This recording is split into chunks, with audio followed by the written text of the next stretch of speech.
சித்ரா ஏன் அழற? ஏன் சித்ரா அழற? அதான் என்னங்க பண்ண முடியும்? இந்நேரம் என் கருப்பையே நான் பறி கொடுத்திருப்பேன். என்ன சொல்ற? ஆமாங்க, நான் உங்களை பாக்குறதுக்காக இங்க வெயிட் பண்ணிட்டு இருந்தேனா, அப்போ எவனே தெரியல என்ன கற்பழிக்க வந்துட்டான். அப்போ எங்கிருந்தோ வந்த ஒரு புண்ணியவான் தான் என்ன காப்பாத்தினாங்க. ஏன் சித்ரா உனக்கு எத்தனை தடவை சொன்னாலும் புரியவே மாட்டேங்குது. எனக்கு உன் மேல காதல் இல்ல, அது வரவும் வராது. ஆனந்த், ஏன் என்ன புரிச்சுக்கவே மாட்டேங்கிறீங்க? என்ன உண்மையாவே உங்களுக்கு பிடிக்கலையா? சொல்லுங்க, என்கிட்ட என்ன பிடிக்கல? உங்களுக்கு பிடிச்ச மாதிரி நான் இல்லையா? சொல்லுங்க ஆனந்த், சொல்லுங்க. ஐயோ, உனக்கு எப்படிதான் சொல்லி புரிய வைக்கிறதுனே எனக்கு தெரியல.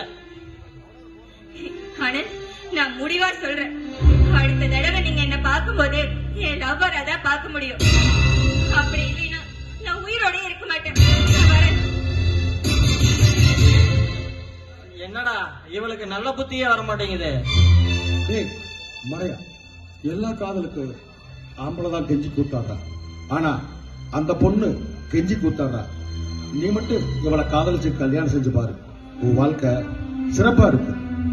அந்த மங்கைய மாலையிட்டு மனசெல்லாம் சந்தோஷமா இருக்கு. போ, நல்லா யோசி, உன் முடிவு மாற்று.